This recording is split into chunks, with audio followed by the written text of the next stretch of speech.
Hmm. But from a gut punch felt by two hosts, we'll now go to a gut punch felt by one host.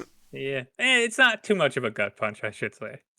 We are going to go to the lone horror representative in the tournament. We have the Final Destination 2, which is The opening highway, sequence. the opening sequence premonition, if you Yes. will, Yeah. going up against the the armored car, 18-wheeler, and Batmobile slash Batpod chase and truck flip in Hmm. The Dark Knight, Yeah. which is, along with Jurassic Park, the other one that I went, maybe this should have been a number one seed. So I'm gonna guess yours is either 9-1 I went 9-1. or I went 9-1 Dark Knight. okay. I went 6-4 in favor of Dark Knight. Just because Uh, you wanted to give some points to Final Destination. no, no, I actually full on love the Final Destination sequence. I think it's amazing. So let's talk a little quick on Dark Knight. Obviously, we're not going to spoil it. Yeah, However, it's got some tough competition in the next round. Fellowship of the Ring is going to be rough to beat. that's true. That's very true. And that is not like I did not think. If you force me to pick it right now, I'm going to guess the Fellowship of the Ring is going to win that fight. Hmm. And if you would have told me the Dark Knight's going to be eliminated before the Sweet 16, I would have said you're out of your fucking mind. But again, Yeah, it's the luck of the draw of the seeds, you know? because I actually didn't rewatch the Dark Knight sequence because like we had just watched it not that long ago. Yeah. So I was like, I know that scene fairly well actually now. Um, but yeah, the Final Destination one, I know that one pretty well too now. I've seen it so quite a few times. so the Dark Knight, again, you, especially if you've lived in Chicago at any time in your life, you I was understand gonna say, you understand the claustrophobia and the fear of where they're driving. Let me fucking yes, tell you. I was gonna say, great use of a city. Great use of lower whacker specifically. Jesus Christ, you feel like you're going to die every time you drive on lower whacker. I will stress that every time this scene comes up on the show because it will make you feel it. Never been to Chicago and you go to Chicago, find yourself in lower whacker and you'll know exactly what the fuck I'm talking about. But beyond that, it's so many good character moments and great in universe narration from the co-pilot of the armored truck where he's like, what is this, oh my god, like, but he's telling you what needs to happen for you to understand everything really well and map out where you're going so you're never lost. And obviously the use of the Batmobile and the Batpod is just Hmm. incredible, and you get the charisma of Heath Ledger's Joker, which never Yeah. hurts. But we'll go into further detail. Is there any other note that you want to say really quickly on the Dark Knight? No, I was gonna say it's great use of a city. Um, and then like the standout is how many great moments you get of Heath Ledger's Joker. Yeah. Because you get like him pulling out the fucking bazooka. You get him shooting at Batman and like him actually wanting to be hit by Batman. Yes. Like there's great moments. Also, the tonal shift too is impressive, where he goes from "hit me" to his own guy gets zapped by trying to take off Batman's mask, and then he goes full funny Joker again, where he's just making fun of him for being electrocuted, and you're like, "What the fuck is wrong with you?" Be like, "That's the Yeah. Joker, greatest Yep. greatest fictional villain of all time." That's all I'm saying. But Final Destination 2. I don't understand how this could have been scored 6-4 It's great. or even 7-3. 8-2 maybe. 9-1 fine. That's what I scored it, but Nah. there is a clear delineation of what is better in my mind, and it is It's a not in great favor of this. sequence. So here's what I will say. I thoroughly enjoyed the Final Destination scene because I just started laughing. Yeah, it's hilarious. But again, is that the design of the scene? I don't know. So it's super gratuitous, which I'm not inherently against, but again, the tone has to be balanced. I'm with it and how ridiculous it is through the guy getting chopped in half and crushed by his own motorcycle. Yeah, yeah. I'm pretty much like, okay, this is really fun. And then it jumps the shark when then everyone just keeps sliding into another explosion. And you're like, Well, how is everything exploding? How is everybody sliding into shit? that's No one slowed the fuck down. And that's the premise. Like everyone that is in the plot needs to die. Yeah. Like, so that's just a conceit of the premise. Oh, God. It's fucking Also, hilarious, though. I'll tell you. Did you recognize the guy in the Devin hot Sawa. rod?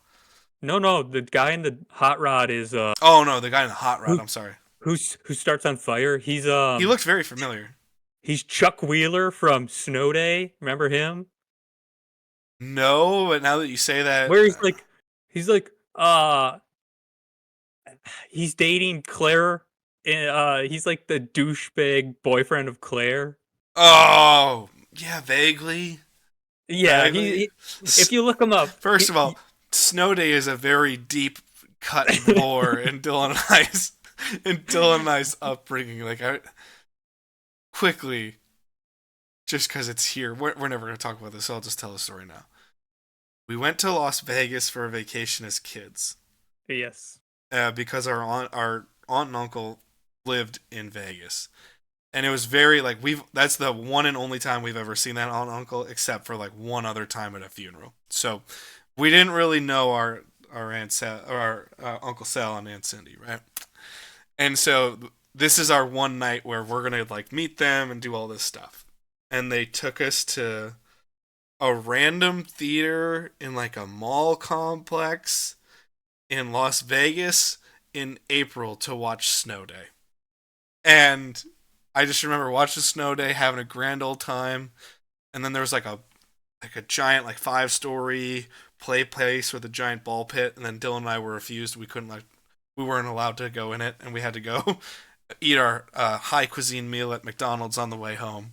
But a deep cut lore for, yes, just like, talk about a movie that doesn't fit where you are or the time of year to see it for the first time. Yeah, that's very true. Snow Day in spring in Las Vegas. Like, makes no sense. Yeah. But it's a very deep lore cut of Dylan and I's childhood. He's the one who starts on fire in this sequence. Yes, it's so, going back to Final Destination 2. The log coming off is iconic, and it's scarred an entire generation. Where people... I don't have that feeling, but even I've never watched Final Destination 2 prior to watching this scene. Even I know there's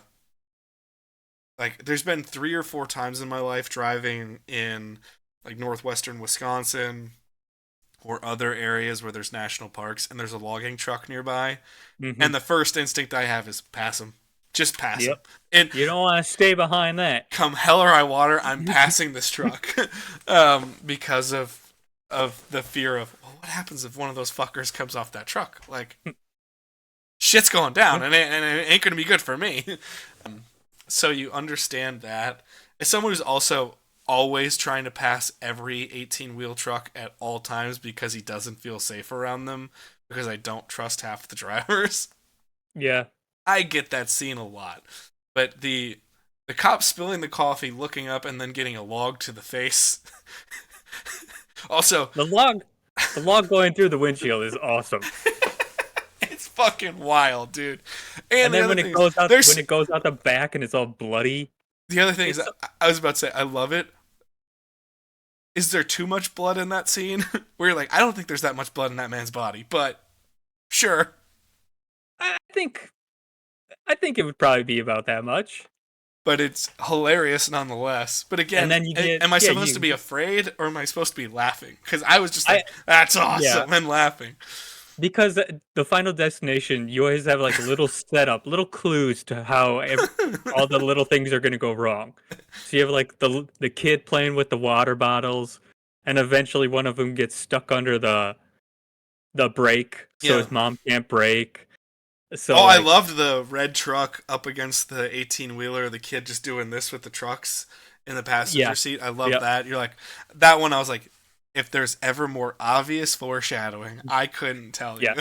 There's the the Final Destination, the, all of them except the fourth one. The fourth one, the disaster in the beginning is like absolute garbage because it's just like a. It was in that 3D craze of the Oh, early 2010s, you know, early, late aughts, early tens, and where it was everything had to be in 3D. yeah, Yeah. it was the ugliest scene of all time. It is so ugly, but the fifth one has a really great one too on a bridge. But yeah, the second one definitely is the standout. Again, I'm with it until the I'm all the way for it until the guy is he's been hurled off his motorcycle. He should already be dead because he's just like flat back up against a log Oh or yeah. and then his own motorcycle continues to slide from I believe an explosion if I remember correctly, and then it cuts him in half. Like his Hmm. motorcycle colliding with him essentially cuts him in half. And then after that, it's just like how many more cars can we get to slide into an explosive material? Hmm. See, I'm with it up until the last truck just continues driving through all that wreckage Exactly. for no reason. For no reason whatsoever. Um, Again, it's fun. It's an enjoyable 4 minute scene. I'll say that. Does it make me want to go watch the rest of Final Destination? No. But Yeah. is it fun? Yes, it's a lot of fun. It just ain't Dark Knight. So 15-5 victory for Dark Knight.